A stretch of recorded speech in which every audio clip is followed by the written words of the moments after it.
الحمدللہ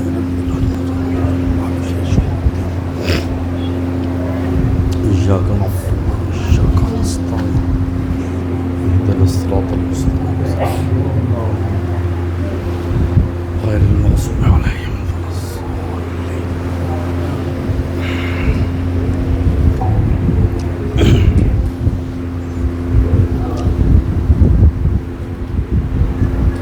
أعوذ بالله من الشيطان الرجيم.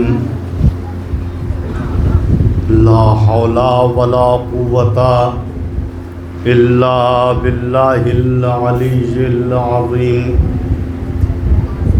بسم الله الرحمن الرحيم.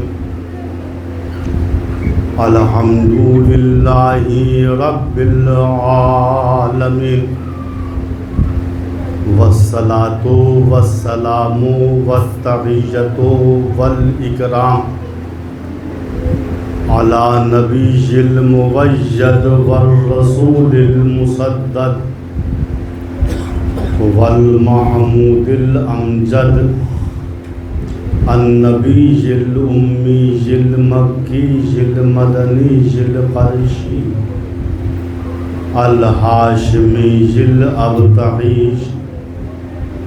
مولانا ومولى الثقلين جد الحسن والحسين أبي القاسم محمد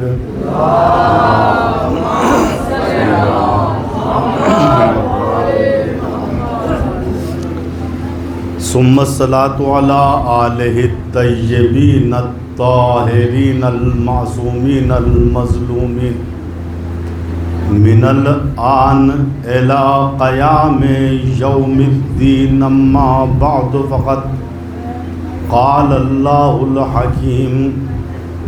بسم الله الرحمن الرحيم.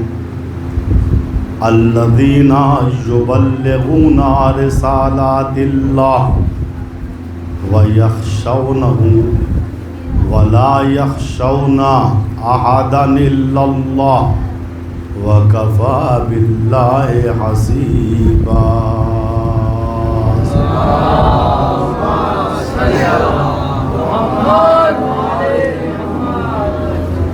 سورہ احزاب آیت 39.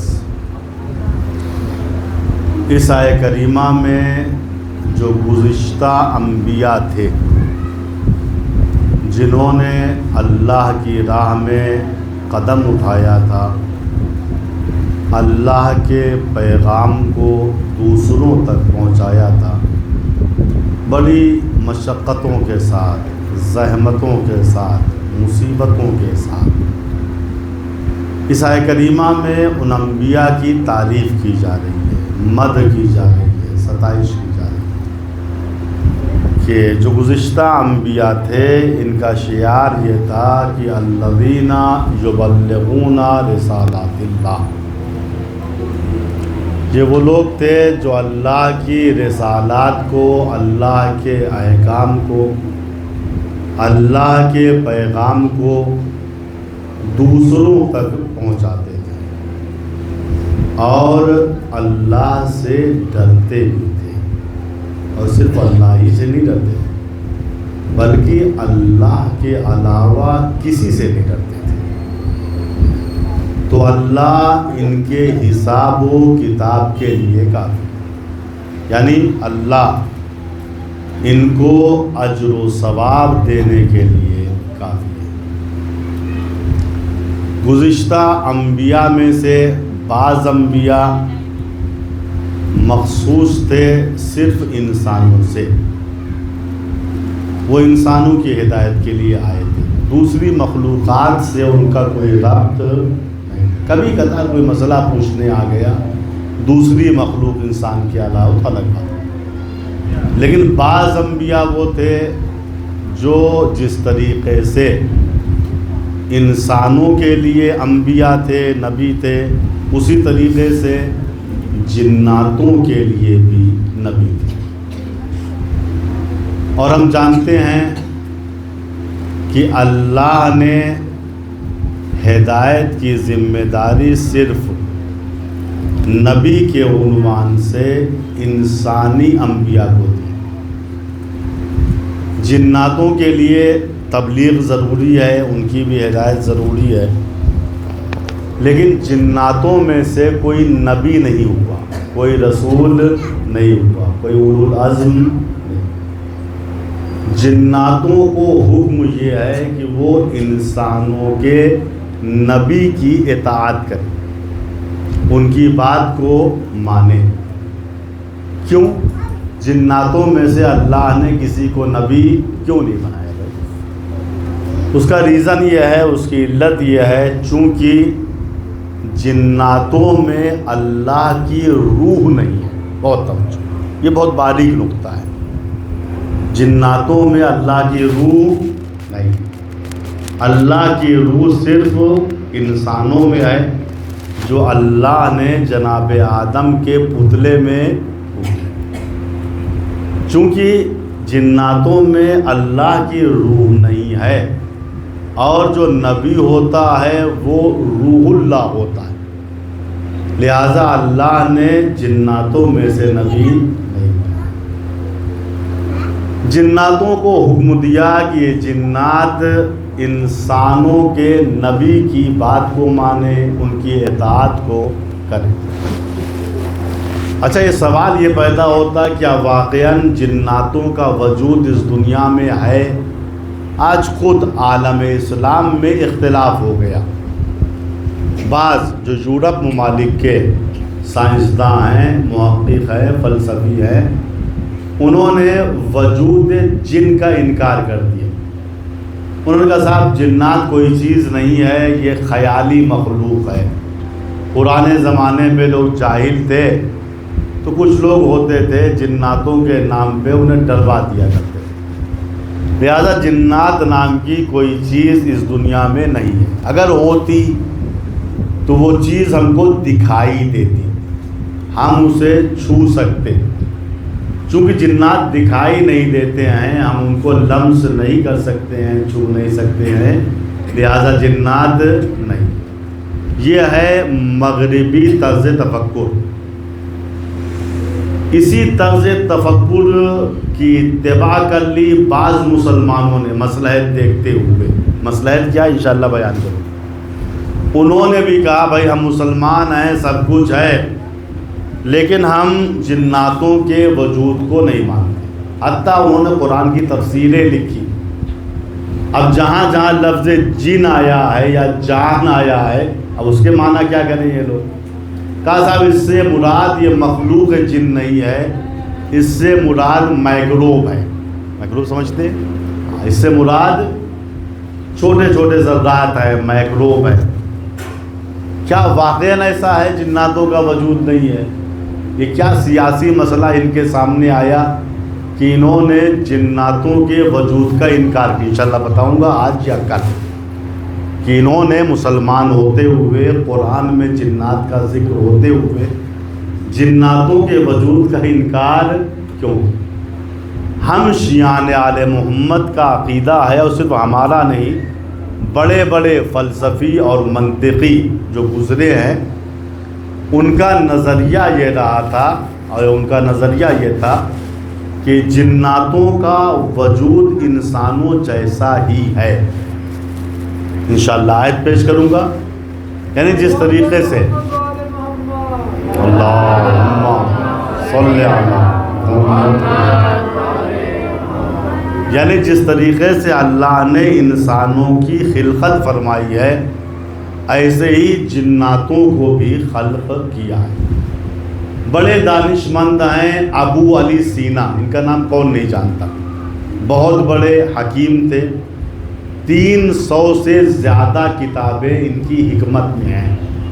آج ایران کے اندر حکمت کا زور ہے، ایلوپیتھ کی دوائیں کم، کیوں؟ انہی کی طب ایران کے اندر چل رہی اور کامیاب ہوئی۔ اتنے بڑے طبیب، اتنے بڑے حکیم اور بہت بڑے فلسفی تھے، سائنسدان تھے اس زمانے میں، انہوں نے اپنی کتابیں حدود میں لکھا جناتوں کے بارے میں۔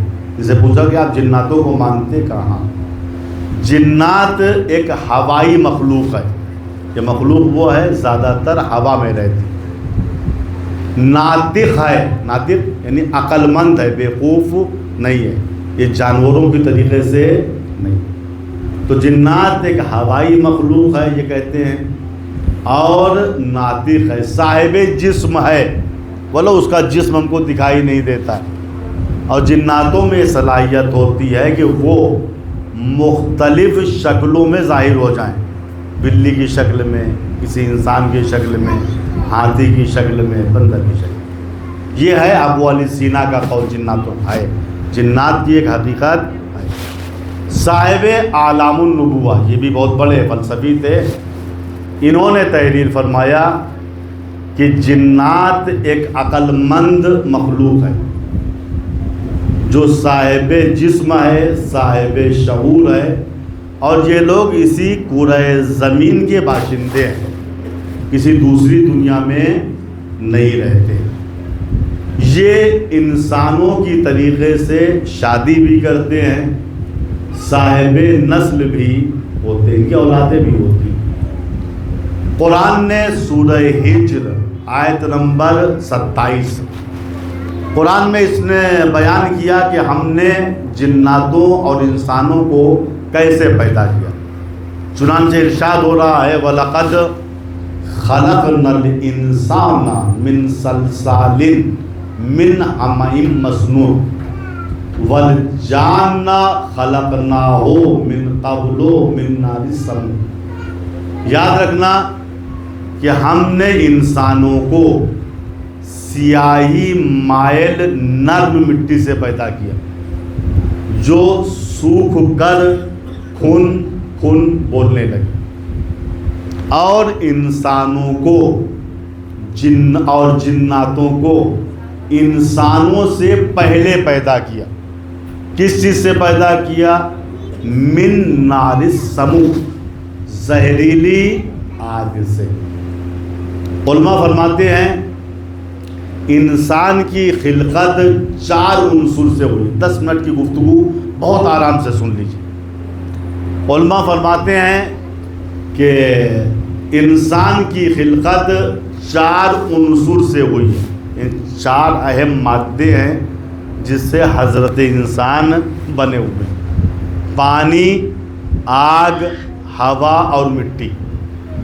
ہمارے وجود میں پانی ہے تبھی تو پسینہ نکلتا ہے، ہوا ہے تبھی تو سانس لیتے ہیں، آگ ہے تبھی تو غصے میں آ جاتے ہیں، مٹی ہے تبھی تو جاذبہ زمین کا ہمیں کھینچ لیتا ہے، اور آخر میں مٹی سے مل جاتے ہیں.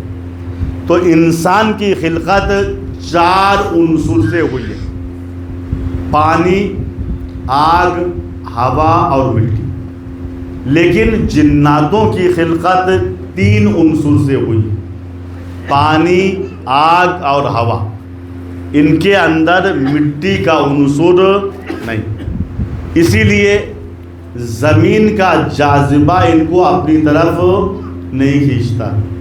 ان کو نکلنے کے لیے دروازے کی بھی ضرورت نہیں ہے، یہ دیواروں سے بڑے آرام سے گھس جاتے ہیں، چونکہ مٹی ان کے وجود میں ہے ہی نہیں.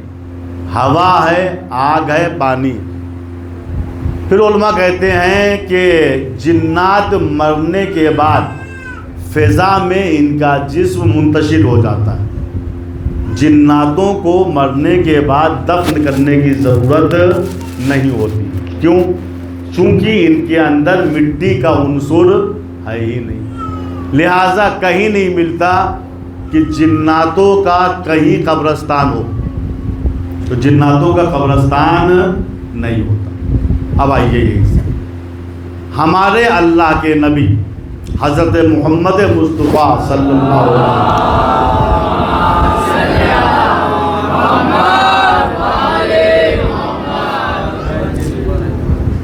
آپ ارشاد فرماتے ہیں کہ جناتوں کی 3 قسمیں ہیں. جنات 3 طرح کے ہوتے ہیں. جناتوں کی پہلی قسم ہے جو ہمیشہ بادلوں میں اور ہواؤں میں پرواز کرتی رہتی.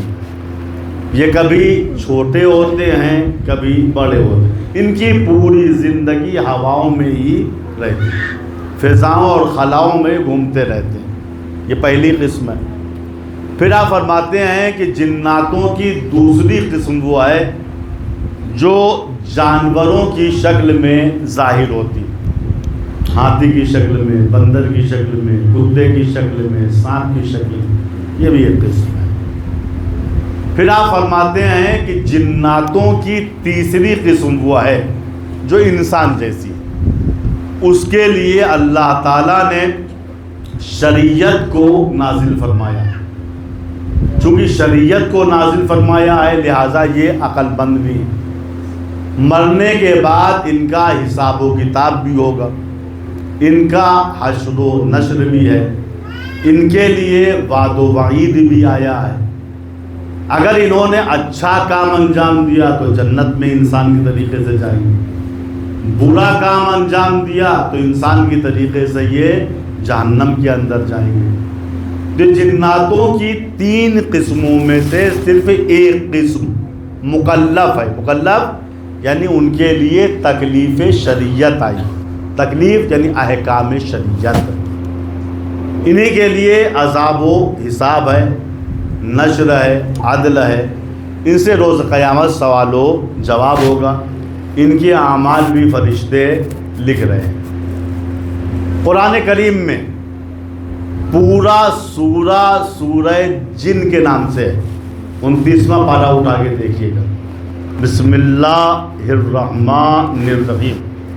قل اوحی الی انہ استمع نفر من الجن فقالوا انا سمعنا قرآنا عجبا یہدی الی الرشد فآمنا بہ ولن نشرک بربنا احدا۔ اے رسول کہہ دیجئے میری طرف وحی ہوئی ہے، قل اوحی الی انہ استمع نفر من الجن، کہ میں قرآن پڑھ رہا تھا تو جناتوں کے ایک گروہ نے کان دھر کے قرآن کو سنا، یعنی بغور قرآن کو سنا، اور آپس میں کہنے لگے فآمنا بہ، اور فوراً قرآن سننے کے بعد ایمان لے آئے اور کہا وَلَن نُشْرِكَ بِرَبِّنَا أَحَدًا، بھئی آج کے بعد اپنے پروردگار کا ہم شریک قرار نہیں۔ قُلْ أُوحِيَ إِلَيَّ أَنَّهُ اسْتَمَعَ نَفَرٌ مِّنَ الْجِنِّ فَقَالُوا إِنَّا سَمِعْنَا قُرْآنًا عَجَبًا، قرآن کو سن کے کہا، آپس میں کہنے لگے کہ بھائی صاحب ہم نے عجیب و غریب قرآن سنا ہے، ایسا کلام تو کسی بندے کا نہیں ہو، فآمنا بہ، لہذا ہم ایمان لاتے۔ سورہ احقاف میں بھی اس کا تذکرہ ہے، اذ صرفنا الیک نفرا من الجن، اے رسول اس وقت کو یاد کیجئے جب جناتوں کے ایک گروہ کو ہم نے آپ کی طرف متوجہ کیا۔ اصل میں شان نزول سن لیجئے پھر اصلی گفتگو شروع ہوتی ہے۔ ان دو سوروں کا شان نزول یہ ہے، ابتدائے بعثت تھی، پیغمبر اسلام نے مکے میں اعلان نبوت کیا تھا، کچھ لوگ ایمان لائے اور کچھ لوگوں نے آپ کو جھٹلایا۔ آپ مکے کے بغل میں ایک شہر تھا جس کا نام تھا طائف، آپ نے سوچا لاؤ طائف چلتے ہیں اور طائف کے لوگوں کو اللہ کی طرف بلاتے ہیں۔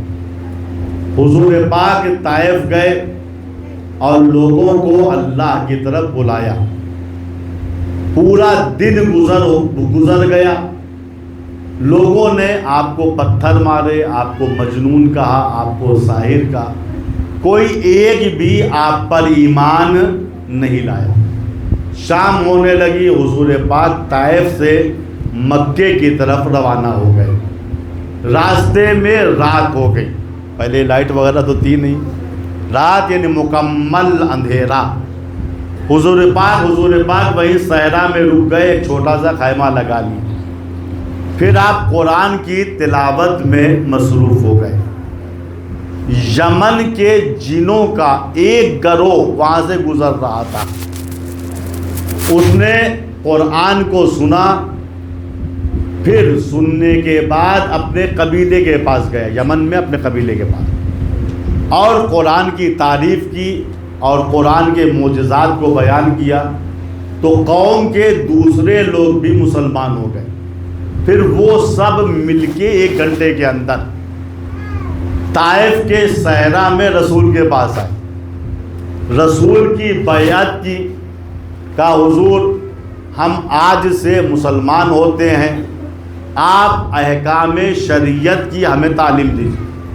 حضور پاک نے احکام شریعت کی انہیں تعلیم دی، انہوں نے احکام شریعت کو یاد کیا، وَلَّوْا إِلَىٰ قَوْمِهِمْ مُنذَرِينَ، اور پھر اپنی قوم کی طرف خود ہادی بن کے، رہبر بن کے چلے گئے۔ یہاں سے مزاج یہ ملتا ہے، اللہ کی راہ میں جو واقعاً زحمت کرنے والے ہیں ان کا دل نہیں ٹوٹنا چاہیے، وہ کبھی شکستہ نہ ہو، آئے ہم نے اتنی تبلیغ کی، کسی ایک نے تعریف نہیں کی، کوئی ایک راہ راست پہ نہیں آئے۔ یاد رکھیے گا، اس واقعے سے ہمیں میسج یہ ملتا ہے، مبلغ کو چاہیے اپنا کام انجام دے، اپنی تبلیغ انجام دے، اگر نیت میں خلوص ہوگا، انسان ہدایت پائیں یا نہ پائیں، جنات ضرور ہدایت پا جائیں گے۔ صلوات بر محمد وآلہ۔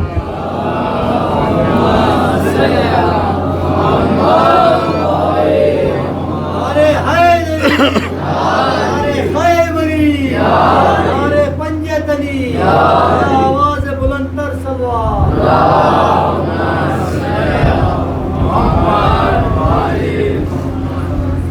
یہاں سے بات واضح ہو گئی کہ ہمارے آخری نبی جس طریقے سے انسانوں کے نبی تھے، ویسے ہی جناتوں کے بھی نبی تھے، لہذا نبی کی جگہ پہ جو امام بن کے ہمارے لیے آئے گا وہ صرف انسانوں کا امام نہیں ہوگا، وہ انسانوں کے ساتھ جناتوں کا بھی امام ہوگا۔ ہمارے 12 ائمہ پورے کے پورے جس طریقے سے انسانوں کے لیے امامت کرتے ہیں، ویسے ہی جناتوں کے لیے بھی امامت کرتے ہیں۔ وہ انسانوں کے بھی امام ہیں، جناتوں کے بھی امام ہیں، چاہے جو سا امام ہو۔ امام محمد باقر علیہ الصلوۃ والسلام،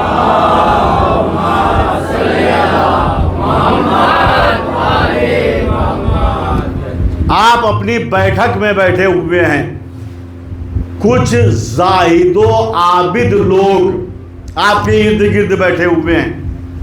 آپ کا ایک صحابی ہے جس کا نام ہے سعد اسکاف، کیا نام ہے؟ سعد اسکاف۔ وہ اس بیٹھک میں بیٹھنے کا عادی تھا، ذرا رات زیادہ ہو چکی تھی، آیا بیٹھک میں، چاہا داخل ہو، دیکھا یا کچھ زاہد و عابد بیٹھے ہیں، اجنبی سے چہرے ہیں، یہ باہری لوگ ہیں، بیٹھک سے باہر آ گیا۔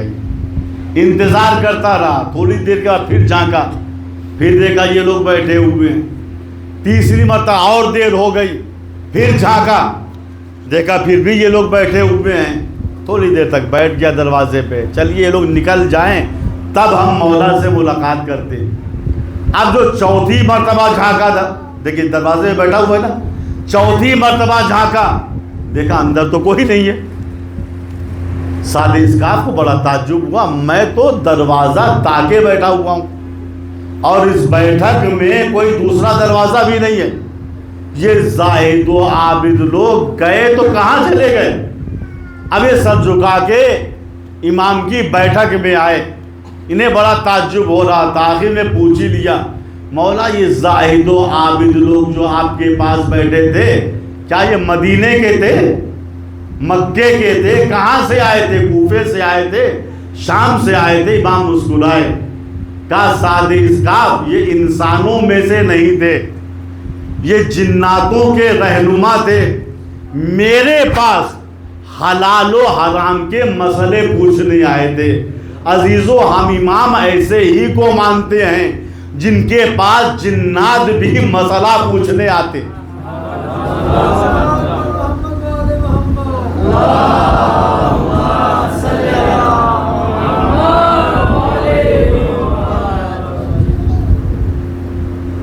ہمارے امام تمہارے خلیفہ ماننے کے محتاج نہیں ہیں، تم مانو یا نہ مانو، پوچھو یا نہ پوچھو، جنات ان کے پاس مسئلہ پوچھنے آتے، چونکہ یہ سچے نبی کے جانشین ہیں۔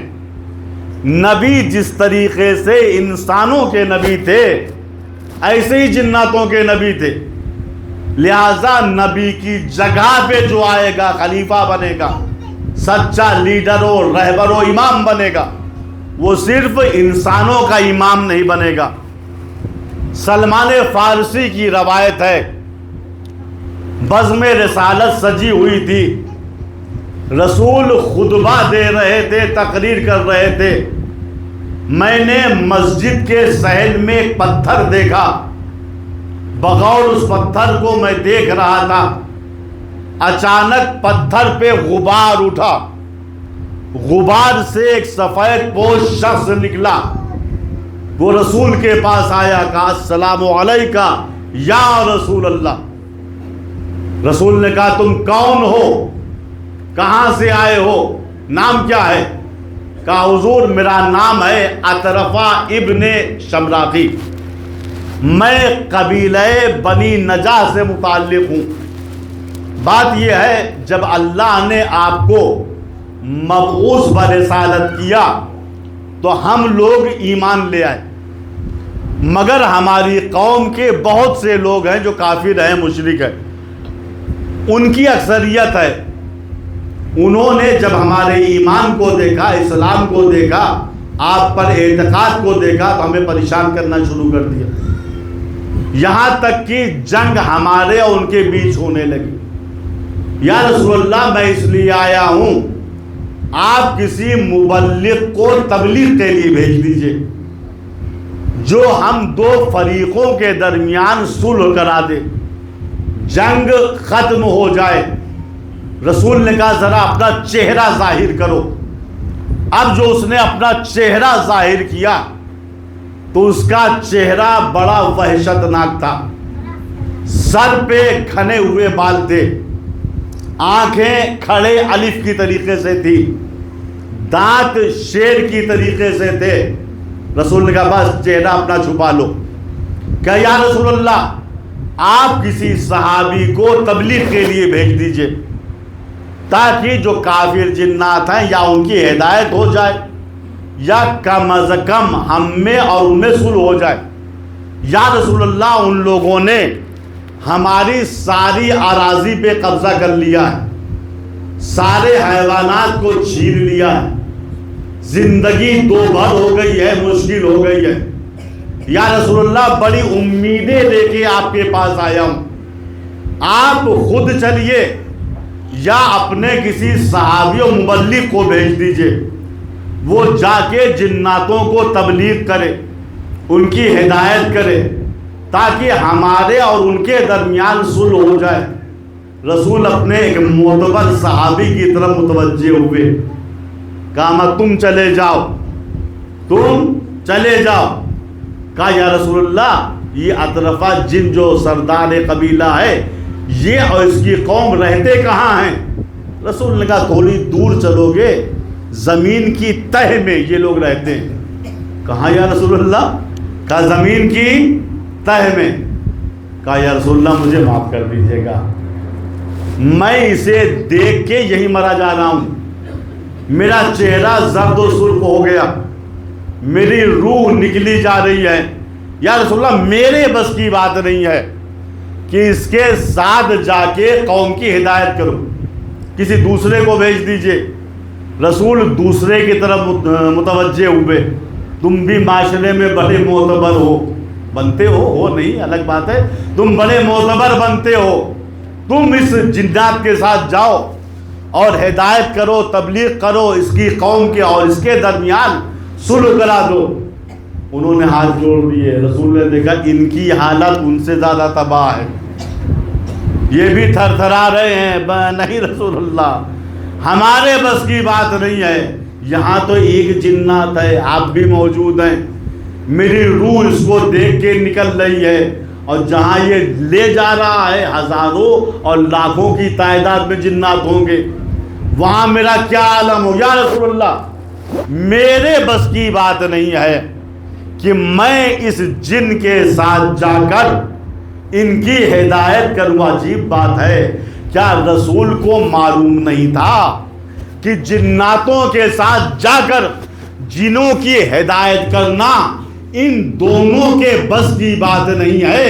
بھائی رسول جانتے تھے ان کے بس کی بات ہدایت کرنا نہیں ہے۔ رسول تو مسلمانوں کو درس دے رہے تھے، اے مسلمانوں جان لو، جو میری زندگی میں جناتوں کو دیکھ کے ڈر جائے وہ میرے بعد اس قوم کا امام کیسے بن سکتا ہے؟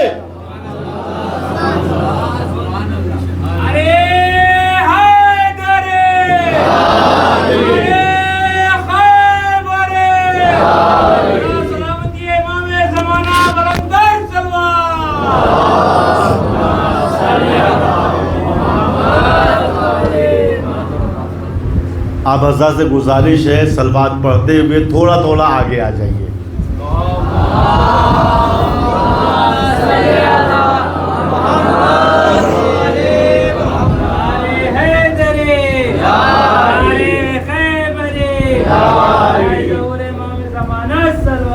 اللہم صلی علی محمد۔ اطرفہ جن نے دیکھا ان کی بھی حالت تباہ ہے، اور یہ مبلغ صاحب بھی تھر تھر کانپ رہے ہیں۔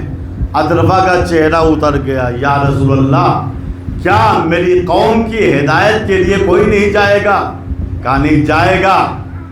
ایک بطور رسول اللہ نے مشکلات کی طرف متوجہ ہوئے، کہا یا علی تم اطرفہ کے ساتھ جاؤ اور اس کی مشکل کو آسان کرو۔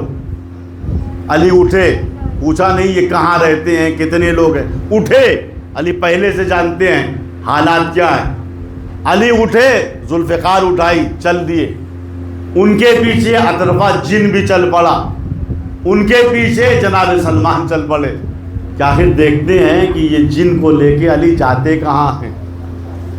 سلمان فارسی کہتے ہیں علی مدینے سے تھوڑا باہر نکلے، ایک گوشے میں گئے، زمین پھٹی، علی زمین کے اندر داخل ہو گئے، یہ اطرفہ جن بھی زمین کے اندر داخل ہو گئے۔ میں وہاں سے لوٹ آیا، میں نے جگہ دیکھ لی کہ علی جن کے ساتھ اس زمین میں داخل ہوئے ہیں۔ آگے رسول سے بتایا، رسول کا میں جانتا ہوں، بتانے کی ضرورت نہیں ہے۔ یہاں تک کہ یہ دن گزر گیا۔ دوسرے دن نماز صبح کے بعد اللہ کے پیغمبر اس جگہ پہ آتے ہیں جہاں علی اطرفہ جن کے ساتھ زمین کے اندر گئے تھے۔ انتظار میں رسول بیٹھ گئے، اب علی آ رہے ہوں گے، اب علی آ رہے ہوں گے۔ اچھا رسول جب بیٹھے وہاں تو بہت سے صحابی آگے بیٹھ گئے، یہاں تک کہ ظہر کا وقت ہو گیا، علی باہر نہیں آئے۔ اچھا بعض جو منافقین تھے انہیں تانا دینے کا موقع مل گیا، یا رسول اللہ آپ کو ذرا سا جانچ لینا چاہیے تھا، سمجھ لینا چاہیے تھا، ہمیں لگ رہا ہے کہ اس جنات نے آپ کو دھوکہ دے دیا، وہ علی کو لے گیا کہیں زمین کے اندر مار کے گاڑ دے گا، ختم کر دے گا، آپ کا بھائی دنیا سے چلا جائے گا۔ اب یہ منافقین ڈنک مار رہے ہیں رسول اللہ کو، تانے دے رہے ہیں، طنز کر رہے ہیں۔ رسول اسلام نے نماز ظہرین وہیں ادا کی، یہاں تک کہ غروب آفتاب کا وقت آ گیا۔ اب منافقین کا تانا اور بڑھ گیا، طنز اور بڑھ گیا، آپس میں کہنے لگے دیکھو میاں پہلے ہی سے کہہ رہے تھے یہ جنات بڑا خطرناک ہے، شیر کی طریقے سے اس کے دانت تھے، بال اس کے بڑے گھنے ہوئے تھے، عجیب و غریب خلقت تھی، رسول کو ایسا نہیں کرنا چاہیے تھا، خواہ مخواہ علی کو گنوا دیا۔ مگر رسول اطمینان کے عالم میں ہے، شمس نبوت قمر امامت کا انتظار کر رہا ہے اور زمینی ستارے شک میں مبتلا ہے۔ رسول انتظار کر رہے ہیں. اچانک غروب آفتاب کے وقت زمین پھٹی. مولا کائنات اطرفہ جن کے ساتھ زمین سے باہر آئے. رسول آگے بڑھے.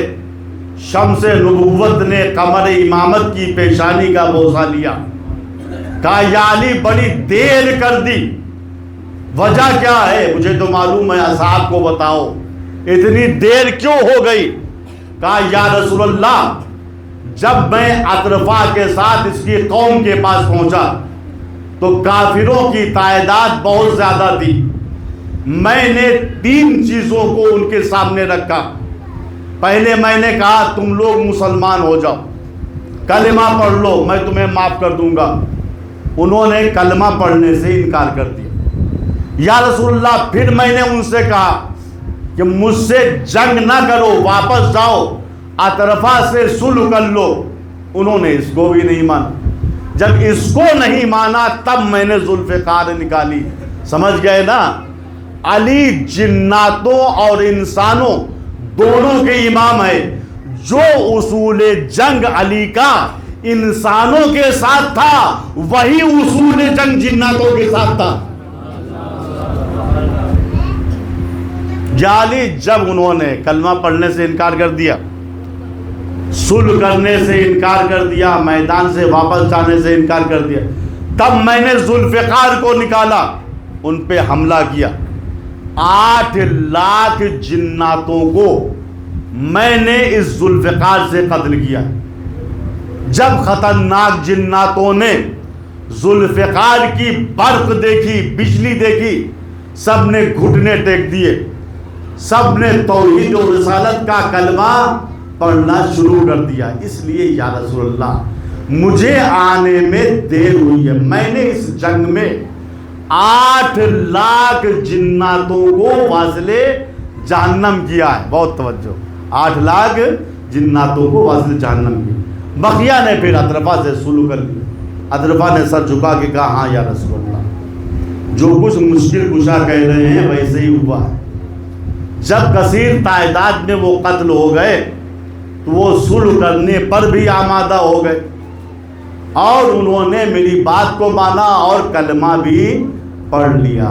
آپ کا شکریہ یا رسول اللہ, یا علی آپ کا بھی شکریہ, آپ کی وجہ سے ہماری جانیں بچ گئی. یاد رکھنا, جو علی جناتوں کے درمیان جا کر حق کا فیصلہ کرتا ہو, وہ انسانوں کا حاکم بننے کے لیے جعلی مسلمانوں کے نقلی ووٹوں کا محتاج نہیں ہے. آواز بلند سلوات.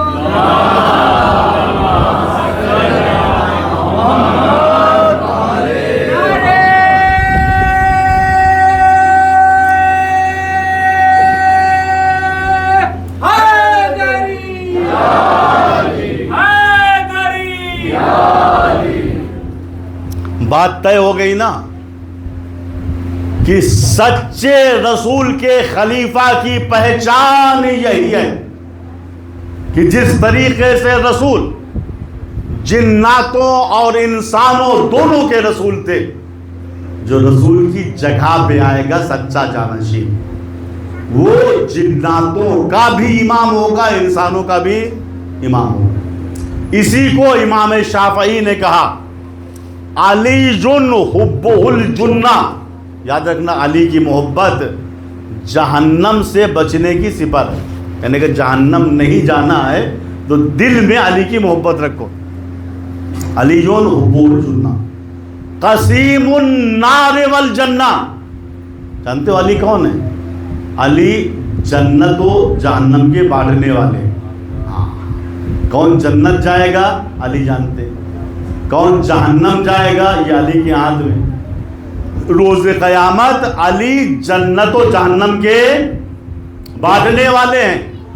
آج کے بعض مسلمان کہتے ہیں بھیا ہماری سمجھ میں نہیں آتا, علی جنت و جہنم کو کیسے بانٹیں گے؟ آپ اپنی جگہ پہ بیٹھے رہیے, علی اسی کو جنت میں داخل کریں گے جس کی سمجھ میں آتا ہے کہ علی جنت و جہنم کے بانٹنے والے ہیں. علیٌ حبہ الجنہ، علی وہ ہیں جن کی محبت جہنم سے بچنے کی صفت ہے۔ قسیم نادب الجنہ، علی جنت و جہنم کے بانٹنے والے ہیں۔ پھر امام شافعی کیا کہتے ہیں؟ وصی مصطفیٰ حقا، وصی تو بہت سے ہیں، دعوے دار ہیں کہ ہم رسول کے وصی ہیں، نہیں، وصی مصطفیٰ حقا، علی سچے معنی میں رسول کے وصی ہیں۔ کیوں؟ امام الانس والجنہ، چونکہ علی جس طریقے سے انسانوں کے امام ہے ویسے ہی جناتوں کے امام ہیں۔ بات طے ہو گئی نا؟ جو سچا وصی ہوگا، سچا جانشین ہوگا، تو جیسے رسول تھے وہ بھی ویسے ہی ہوگا۔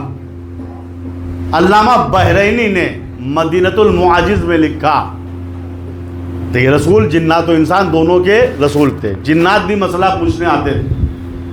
آپ لکھتے ہیں کہ ایک جنات مسجد میں رسول کے پاس آیا اور مسائل شرعی پوچھنے لگا۔ تھوڑی دیر تک وہ پوچھتا رہا، اچانک اس نے دیکھا مسجد کے دروازے سے علی داخل ہوئے۔ جیسے ہی جنات نے علی کو دیکھا فوراً چھوٹا ہونے لگا۔ رسول کہا تجھے کیا ہو گیا ہے؟ اتنا عظیم جثہ تھا، چھوٹا کیوں ہو رہا ہے؟ کہا یا رسول اللہ وہ جو مسجد میں داخل ہو رہے ہیں ان سے بڑا ڈر لگتا ہے۔ ان سے کیوں ڈر لگتا ہے؟ کہا نہیں، جتنے بھی مجرم جنات ہیں سب ان سے ڈرتے ہیں۔ بہت توجہ، کون ڈرتا ہے؟ مجرم جنات۔ کہا تیرا جرم کیا تھا؟ کہا یا رسول اللہ آدم کی خلقت سے 500 سال پہلے میں آسمان پر فرشتوں کے ساتھ پرواز کر رہا تھا۔ اچھا، جناتوں کی عمریں بھی بہت زیادہ ہوتی ہیں۔ میرے 13 کلاسز جو ابھی ایران میں ہم نے دیے تھے، ہادی ٹی وی پہ موجود ہے، جناتوں کے بارے میں کہ جناتوں کی عمریں کیا ہوتی ہیں، یہ کس جگہ پہ رہتے، 13 گھنٹے کا کلاس ہے۔ اس میں صرف مختصر سی بعض باتیں آپ کے سامنے عرض کرنا ہے۔ صلوات پڑھیں پر محمد۔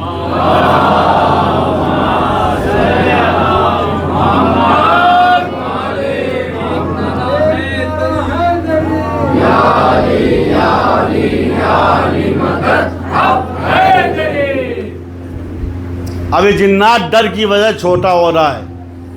کیوں ڈرے؟ کہا یا رسول اللہ میں ہی نہیں، جتنے بھی مجرم جنات ہیں سب علی سے ڈرتے ہیں۔ کہا تیری خطا کیا ہے؟ کہا آدم کی خلقت سے 500 سال پہلے میں فرشتوں کے ساتھ آسمان میں پرواز کر رہا تھا۔ فرشتے عبادت خدا میں مصروف تھے۔ میرے دل میں شرارت اٹھی کہ لاؤ فرشتوں کی صفوں کو منتشر کر دیں، ان کی عبادتوں میں خلل ڈال دوں۔ ابھی میں خلل ڈالنے جا رہا تھا کہ اچانک یہی علی ظاہر ہوئے اور انہوں نے گدی سے مجھے پکڑا، آسمان سے زمین پہ پھینک دیا۔ یا رسول اللہ میرے دل میں اتنی وحشت ہوئی، میں نے سوچا لاؤ میں زمین کی تہ میں اتر جاؤں تاکہ ان سے بچ جاؤں، اور میں زمین کے اندر گھستا رہا یہاں تک کہ زمین کی تہ میں پہنچا تو میں نے ٹھنڈی سانس لی، اب میں ان سے بچ گیا۔ لیکن جب اندھیرے میں میری آنکھ روشن ہوئی تو یا رسول اللہ میں نے دیکھا وہاں بھی علی موجود تھے۔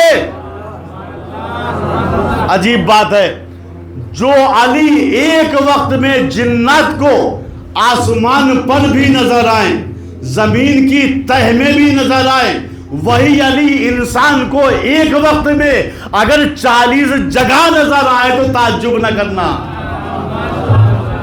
صلوات بر محمد۔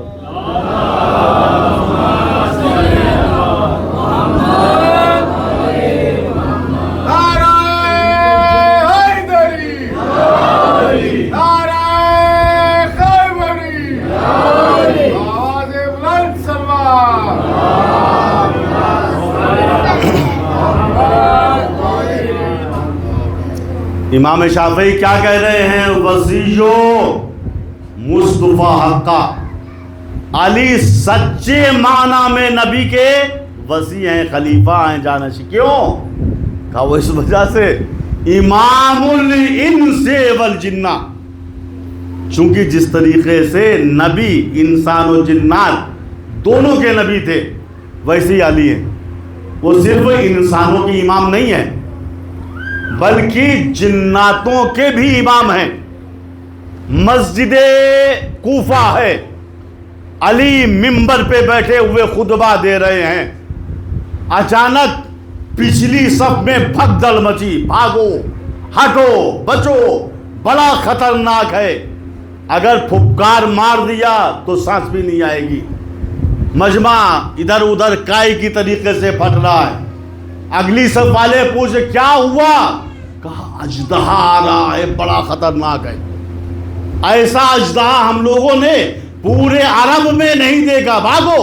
اچھا سب ادھر ادھر بھاگ رہے ہیں, مولا منبر پہ بیٹھے ہوئے اژدہے کو دیکھ رہے ہیں. سب ڈر گئے مگر علی نہیں ڈرے. علی کیوں ڈرتے؟ جو علی بچپنے میں اجدر کے 2 ٹکڑے کر دے وہ جوانی میں اجدر سے کیسے ڈر سکتے ہیں؟ سب ڈرے ہوئے ہیں, علی آرام سے بیٹھے ہوئے ہیں. وہ اژدہا صفوں کو چیرتے ہوئے منبر علی کے قریب آیا, دم کے اوپر کھڑا ہوا, اپنے منہ کو علی کے کان کے پاس لایا اور باتیں شروع کر دی.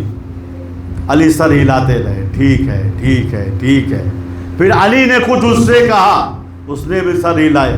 اے بھیا, امام صرف آدمیوں کی زبان نہیں جانتا ہے, وہ جانوروں اور اژدہوں کی زبان کو بھی جانتا ہے. اژدہا بات کر رہا ہے, علی جواب دے رہے ہیں. پھر اژدہا تھوڑا سا ڈھیلا ہوا, دم اپنی ہلکی کی, زمین پہ آیا, تھوڑا سا چلا, اچانک غائب ہو گیا. جو مسجد میں بیٹھے ہوئے لوگ تو گھبرا گئے, یا علی یہ اژدہا گیا کہاں؟ یہ تو پانی کی طریقے سے زمین میں جذب ہو گیا. یا علی یہ اژدہا تھا کون؟ آپ سے بات کر رہا تھا یعنی آپ کو پہچانتا ہے, آپ جواب دے رہے تھے یعنی آپ بھی اس کو پہچانتے ہیں. یا علی یہ اژدہا تھا کون؟ علی نے کہا یہ جناتوں کا سردار درجان ابن مالک تھا, میں نے اسے سردار جناتوں کا بنایا ہے. یہ ایک مشکل میں گرفتار ہو گیا تھا, مشکل کو حل کرنے کے لیے میرے پاس آیا تھا. اے بھیا, ہمارے امام ایسے ویسے نہیں ہوتے جو خود مشکلوں میں گرفتار ہوں. ہمارے امام جناتوں کے بھی مشکل کشا ہوتے ہیں.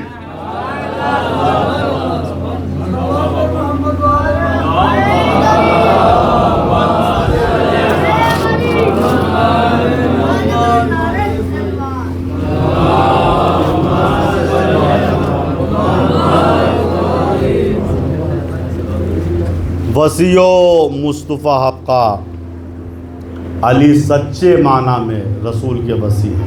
کیوں؟ امام الانس والجنہ, چونکہ علی جس طریقے سے انسانوں کے امام ہیں اسی طریقے سے جناتوں کے بھی امام.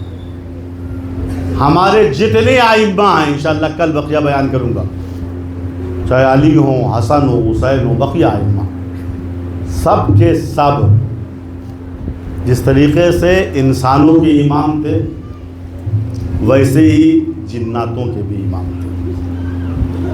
اسی لیے جنات مجالس میں شرکت کرتے ہیں, جنات خود بھی مجلس کرتے ہیں, سینکڑوں واقعات, خود بھی روتے ہیں. امام حسین کی ایک سگی پھوپھی ہیں جن کا نام ہے ام ہانی. ام ہانی حضرت علی کی سگی بہن تھی. ام ہانی حضرت علی کی سگی بہن تھی, امام حسین کی سگی پھوپھی تھی. جب 28 رجب کو حسین ابن علی آمادہ بسفر ہوئے تو محمد حنفیہ آئے, انہوں نے امام کو روکا, مولا مصلحت نہیں ہے کہ آپ مدینہ چھوڑیے. عبداللہ ابن عباس آئے, مولا مصلحت نہیں ہے. عبداللہ ابن جعفر آئے, ام سلمہ آئیں, سب نے روکا امام کو. آخر میں ہانی آئی، انہوں نے زیادہ روکا نہیں، صرف اتنا کہا بیٹا سفر کا ارادہ ہے، کہیں جا رہے ہو؟ کہا ہاں بھوبی جان عراق جا رہا ہوں، سفر کا ارادہ ہے۔ کہا بیٹا لگتا ہے آل محمد پہ پھر کوئی مصیبت آنے والی ہے۔ بیٹا میرا تجربہ یہ ہے جب بھی آل محمد پہ کوئی مصیبت آتی ہے تو جنوں کی، عورتوں کی رونے کی آوازیں آنے لگتی ہیں۔ بیٹا جب بی بی سیدہ کی شہادت ہوئی تھی تو کئی دن تک جنوں کی، عورتوں کی نوحے کی آواز میں نے خود سنی تھی۔ جب میرے بھائی علی کے سر پہ ضربت لگی تھی تب بھی نوحزاری کی آواز آئی تھی۔ جب امام حسن کے جگر کے 72 ٹکڑے ہوئے تھے تب بھی کئی دنوں تک جنوں کی، عورتوں کی رونے کی آوازیں آئی تھیں۔ بیٹا 3 دن ہو گئے ہیں مسلسل جنوں کی عورتیں نوحہ پڑھ رہی ہیں، گریہ کر رہی ہے۔ بیٹا لگتا ہے آل محمد پہ پھر کوئی مصیبت آ رہی ہے، بیٹا تم کہیں نہ جاؤ۔ امام نے فرمایا نہیں بھوبی جان، یہ حکم الہی ہے، قضاء و قدر الہی ہے۔ 28 رجب کی صبح ہے، راوی عبداللہ ابن سنان کہتا ہے میں 28 رجب کو صبح سویرے مدینے میں داخل ہوا۔ ہمیشہ جب میں مدینے میں داخل ہوتا تھا تو مدینے میں رونق ہوتی تھی، خوشحالی ہوتی تھی، لیکن جب 28 رجب کی صبح کو میں مدینے میں داخل ہوا تو کیا دیکھا؟ در و دیوار سے رونے کی آوازیں آ رہی، لوگ گریہ کر رہے ہیں، مدینہ ویران ویران لگ رہا ہے۔ میں نے کسی سے پوچھا بھائی خبر خیر تو ہے، یہ اداسی مدینے پہ کیوں چھائی ہوئی ہے، لوگ گریہ کیوں کر رہے ہیں؟ کہا تجھے معلوم نہیں ہے زہرا کا لال حسین ابن علی مدینہ چھوڑ رہا ہے، مدینہ ویران ہو رہا ہے۔ اجرکم اللہ۔ راوی کہتا ہے میں محلہ بنی ہاشم آیا تاکہ دیکھوں حسین کی سواری کا انداز کیا ہے، اس کی شان کیا ہے۔ میں محلہ بنی ہاشم کے قریب آ کے کھڑا ہو گیا، میں نے دیکھا قافلہ آمادہ بسفر ہے، محملیں ہیں، پردے ہیں، عباس ہیں، علی اکبر ہیں، قاسم ہیں۔ ابھی میں اس منظر کو دیکھ رہا تھا، ایک مرتبہ بیت الشرف کا دروازہ کھلا، چادر اوڑھے ہوئے ایک بی بی نکلی، ان کو دیکھ کے ایک 14 برس کا بچہ آگے بڑھا، اس نے پردہ محمل کو ہٹایا، بی بی کو سہارا دیا، بی بی ناقے پہ بیٹھ گئی۔ میں نے پوچھا اہل مدینہ یہ بی بی کون تھی جو سوار ہوئی ہے، یہ بچہ کون تھا جس نے سوار کیا ہے؟ کہا یہ بی بی ام فروا تھی اور سوار کرنے والا ان کا کمسن شہزادہ یتیم حسن قاسم تھا۔ راوی کہتا ہے پھر ایک مرتبہ بیت الشرف کا دروازہ کھلا، چادر اوڑھے ہوئے ایک بی بی نکلی، ان کو دیکھ کے ایک کلیل جوان آگے بڑھا جو ہو بہو پیغمبر نظر آ رہا تھا۔ اس نے پردہ محمل کو ہٹایا، بی بی کو سہارا دیا، ناقے پہ بٹھلا دیا۔ میں نے پوچھا اہل مدینہ یہ جوان کون ہے جس نے بی بی کو سوار کیا، اور یہ سوار ہونے والی بی بی کون ہے؟ کہا یہ بی بی ام لیلہ ہے، سوار کرنے والا ان کا بیٹا ہمشکل پیغمبر علی اکبر ہے۔ راوی کہتا ہے منزل سخت سے سخت آتی رہی، ام فروا سوار ہو چکی، ام لیلہ سوار ہو چکی، رباب سوار ہو چکی۔ ایک مرتبہ پھر بیت الشرف کا دروازہ کھلا، چادر اوڑھے ہوئے ایک بی بی نکلی، ان کو دیکھ کے عباس ابن علی کھڑے ہو گئے، علی اکبر آگے بڑھے، ایک طرف سے عباس نے سہارا دیا، ایک طرف سے علی اکبر نے سہارا دیا، بی بی کو محمل میں ناقے پر بٹھلا دیا۔ میں نے پوچھا اہل مدینہ یہ بی بی کون تھی جن کے استقبال کے لیے عباس کھڑے ہو گئے، جن کو علی اکبر نے سہارا دیا؟ کہا پہچانتا نہیں، یہ علی کی چھوٹی بیٹی ام کلثوم ہے۔ راوی کہتا ہے ابھی تک حسین ابن علی کرسی پہ بیٹھے ہوئے حالات کا جائزہ لے رہے تھے کہ اچانک فضا میں ایک آواز بلند ہوئی، اے اہل مدینہ اپنی نظروں کو جھکا لو۔ پھر بیت الشرف کا دروازہ کھلا، چادر اوڑھے ہوئے ایک بی بی نکلی، ان کو دیکھ کے حسین ابن علی تعظیم کے لیے کھڑے ہو گئے۔ ایک طرف سے حسین بڑھے، ایک طرف سے عباس بڑھے، ایک طرف سے حسین نے سہارا دیا، ایک طرف سے عباس نے سہارا دیا۔ بی بی ناقے پہ بیٹھ گئی۔ میں نے رو کے کہا، اہل مدینہ یہ بی بی کون تھی جن کی تعظیم کے لیے حسین ابن علی کھڑے ہو گئے، جن کو عباس نے سوار کیا؟ کہا پہچانتا نہیں، یہ بڑی بیٹی علی کی زینب ہے۔ ختم ہو گئے مصائب زادارو۔ ہائے جس زینب نے اپنی سواری کی یہ شان دیکھی تھی، عباس کا یہ اہتمام دیکھا تھا، جب 11ویں محرم آئی شمر ملعون کچھ بے کجاوے اونٹ لے کے آیا، کہا زینب اس پہ سوار ہو جاؤ۔ زینب نے فرات کا رخ کیا، اے میرے غیرت دار بھائی عباس، کس شان سے مدینے سے لے کے آئے تھے، اب دیکھو بہن اسیر ہو کے کس طریقے سے جا رہی۔